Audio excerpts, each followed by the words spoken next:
اللہ تعالیٰ کے پیارے نبی حضرت ایوب علیہ السلام بڑے مالدار آدمی تھے۔ شیطان نے حسد کیا کہ حضرت ایوب علیہ السلام نے دنیا اور آخرت دونوں کو حاصل کر لیا۔ شیطان نے سوچا کہ کسی طرح یہ دونوں چیزیں یا ان میں سے ایک چھن جائے، اور اس وقت شیطان آسمان کی طرف چڑھا کرتا تھا اور جہاں چاہتا ٹھہر جاتا۔ اپنے معمول کے مطابق شیطان آسمان کی طرف گیا تو اللہ تعالیٰ نے فرمایا، اے ابلیس بتا میرے بندے حضرت ایوب علیہ السلام کیسے ہیں؟ شیطان کہنے لگا کہ ایوب علیہ السلام صرف اس لیے تیری عبادت کرتے ہیں کہ تو نے ان کو مالدار بنایا ہے، اگر ان کے پاس مال نہ ہوتا تو وہ کبھی تیرا ذکر نہ کرتے۔ رب تعالیٰ نے فرمایا، اے لین تو جھوٹ بولتا ہے، میں اپنے بندے ایوب علیہ السلام کو جانتا ہوں کہ اگر میں اسے یہ آرام و راحت بھی نہ عطا کرتا پھر بھی وہ میرا ذکر ضرور کرتا، میرا شکر بجا لاتا۔ شیطان کہنے لگا، یا اللہ تو مجھے ایوب علیہ السلام پر طاقت دے، پھر دیکھ کہ میں تیرے کیسے بندے کو تیرے ذکر سے بھلاتا ہوں اور روکتا ہوں۔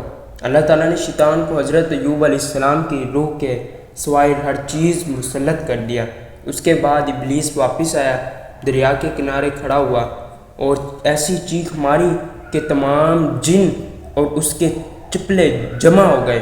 سب کہنے لگے، استاد جی خیر تو ہے کہ آج اتنی تیز چیخو پکار کر رہے ہو؟ شیطان کہنے لگا، دیکھو میں نے حضرت آدم علیہ السلام کو ورگرا پھسلا کر جنت سے نکلوایا، اب ایوب علیہ السلام کو بارگاہ الہی سے دور کرنا ہے، لہٰذا ایوب علیہ السلام کا تمام مال و منال تباہ و برباد کر دو۔ یہ کہہ کر شیطان لعین حضرت ایوب علیہ السلام کے پاس آیا تو حضرت ایوب علیہ السلام نماز پڑھ رہے تھے۔ قریب جا کر کہنے لگا، ایوب تو نماز پڑھ رہا ہے، ذرا گھر جا کر تو دیکھ، اللہ تعالیٰ نے آسمان سے آگ نازل کی جس سے تیرا سارا مال جل کر راکھ ہو چکا ہے۔ حضرت ایوب علیہ السلام نے اسے کوئی جواب نہ دیا، حتیٰ کہ جب نماز سے فارغ ہوئے تو آپ نے فرمایا، الحمدللہ الذی اعطانی ثم اخذ منی، سب تعریفیں اللہ تعالیٰ کے لیے ہیں جس نے مجھے مال عطا کیا پھر مجھ سے لے لیا۔ حضرت ایوب علیہ السلام یہ کہہ کر پھر نماز میں مشغول ہو گئے اور شیطان نا امیدوار ذلیل ہو کر واپس چلا گیا۔ ادھر حضرت ایوب علیہ السلام کے 14 بچے تھے، جن میں 8 بیٹے 6 بیٹیاں تھیں، اور یہ سب مل کر ہر روز اپنے کسی نہ کسی بھائی کے گھر ایک دسترخوان پر کھانا کھایا کرتے تھے۔ اس دن وہ سب اپنے بڑے بھائی سرمل کے مکان میں موجود تھے، چنانچہ تمام شیطان اس مکان پر جمع ہو گئے اور وہ مکان ایوب کی اولاد پر گرا دیا، جس سے وہ سب کے سب ایک ہی دسترخوان پر انتقال کر گئے۔ ان کے بعض وہ تھے جن کے منہ میں لقمہ تھا، ان کے بعض ہاتھوں میں پیالہ تھا۔ شیطان پھر حضرت ایوب علیہ السلام کے پاس گیا اور کہنے لگا، تو کیا دیکھتا ہے کہ آپ اسی طرح نماز پڑھ رہے ہیں؟ کہنے لگا، اے ایوب تیرے وہاں بچوں کے اوپر مکان گر چکا ہے، اللہ تعالیٰ نے تیری اولاد پر مکان گرا دیا ہے، تو وہ سب مر چکے ہیں۔ حضرت ایوب علیہ السلام پھر خاموش ہیں۔ جب نماز سے فارغ ہوئے تو آپ نے وہی جملہ ارشاد فرمایا، الحمدللہ الذی اعطانی ثم اخذ منی، سب تعریفیں اللہ تعالیٰ کے لیے جس نے مجھے مال عطا کیا پھر مجھ سے لے لیا۔ آپ نے فرمایا کہ مال اور اولاد فتنہ ہے، اگر اللہ تعالیٰ نے یہ چیزیں مجھ سے لے لی، میں اس پر بہت راضی ہوں تاکہ ہر چیز سے فارغ ہو کر اپنے رب کو، اپنے مالک کو یاد کر سکوں۔ شیطان پھر ذلیل و خوار ہو کر واپس لوٹ گیا، پھر دوبارہ آیا اور حضرت ایوب علیہ السلام اسی طرح نماز پڑھ رہے تھے۔ آپ نے سجدہ کیا تو شیطان مردود نے آپ کے ناک اور منہ میں ایسی پھونک ماری جس سے آپ کا تمام بدن پھول گیا، تو زبردست پسینہ ہے، پھر جسم بھاری ہو گیا۔ پھر یہ دیکھ کر آپ زوجہ رحمت نے عرض کی، اے میرے آقا، یہ ساری تکلیف آپ کو مال اور اولاد کے غم اور ساری رات ذکر الہی میں گزارنے کی وجہ سے ہے، تھوڑی دیر آرام فرما لیا کریں تاکہ آپ کی طبیعت درست ہو جائے۔ مگر وہ اصلی بات نہیں جانتے تھے کہ یہ اللہ تعالیٰ کی طرف سے ایک آزمائش ہے۔ اس کے بعد آپ کے جسم پر چپچپک نکل آئی اور سر سے لے کے پاؤں تک سارے جسم پر پھیل گئی، بدن سے پیپ بہنے لگی اور کیڑے پڑ گئے، مگر ذکر الہی اب بھی جاری رہا۔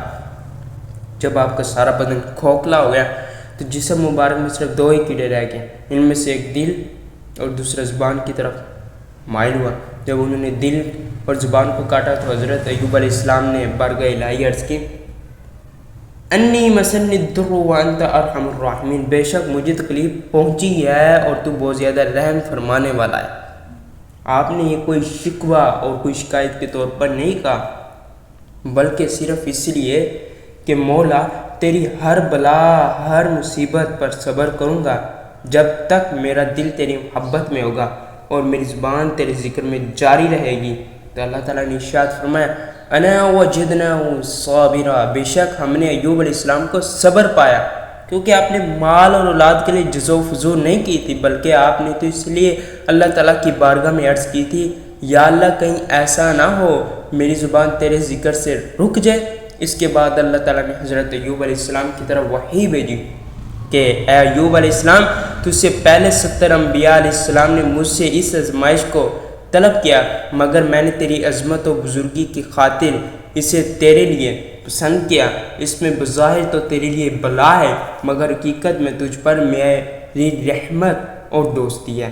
اس کے بعد اللہ تعالیٰ نے ان دونوں کیڑوں کو گرا دیا، ایک پانی میں گرا جو جونگ کے بن گیا اور جسی طرح بیماریوں کو آرام آتا ہے، دوسرا زمین پر گرا، اس سے شہد کی مکھی بن گئی جس میں شفا رکھ دی گئی۔ بعد میں حضرت جبرائیل علیہ السلام بارش سے 2 انار لے کر آئے۔ حضرت ایوب علیہ السلام نے فرمایا، جبرائیل کیا میرے رب نے مجھے یاد کیا؟ جبرائیل نے عرض کی، ہاں اللہ تعالیٰ نے آپ کو سلام بھیجا اور حکم فرمایا کہ 2 انار کھا لیجئے اور ان کے کھانے سے آپ کا جسم بالکل ٹھیک اور تندرست ہو جائے گا۔ جب آپ نے وہ دونوں انار کھا لی تو حضرت جبرائیل علیہ السلام نے کہا، کم باذن اللہ، اٹھ اللہ تعالیٰ کے حکم سے، اور کہا ارکض بحجالک، اپنے پاؤں سے ٹھوکر لگائیے۔ بس حضرت ایوب علیہ السلام نے اپنا پہلا بایاں پاؤں مارا تو پانی بہنے لگا، اس سے آپ نے غسل کیا، اور دایاں پاؤں مارا تو ٹھنڈا چشمہ نکل آیا، اس سے پانی پیا، چنانچہ اس پانی پینے سے آپ کی تمام ظاہری اور باطنی بیماریاں دور ہو گئیں، اور فوراً آپ کی جسم مبارک پہلے سے بھی اچھا ہو گیا اور چہرہ مبارک چاند سے بھی زیادہ روشن ہو گیا، جیسے اللہ تعالیٰ نے ارشاد فرمایا، فَأَسْتَجْنَا لَهُ فَكَشَفْنَا مَا بِنِهِ مِن دُرٍّ وَآتَيْنَاهُ أَهْلَهُ وَمَعَهُ رَحْمَةً مِّنْ عِندِنَا وَذِكْرٍ لِّلْعَابِدِينَ۔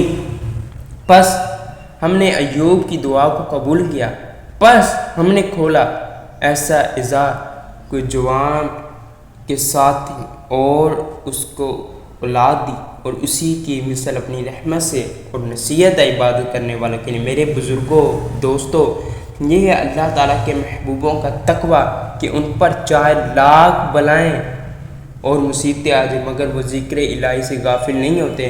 ان کی خواہش اور تمنا یہ ہوتی ہے کہ کوئی سانس بھی ایسا نہ گزرے جس میں اللہ تعالیٰ کی یاد نہ ہو۔ اللہ تعالیٰ حضرت ایوب علیہ السلام کی عبادت کرنے والے جذبات ہم سب مسلمانوں میں پیدا کرے۔ اللہ تعالیٰ ان کے صدقے ہم سب کو مدینہ پاک کی حاضری نصیب فرمائے۔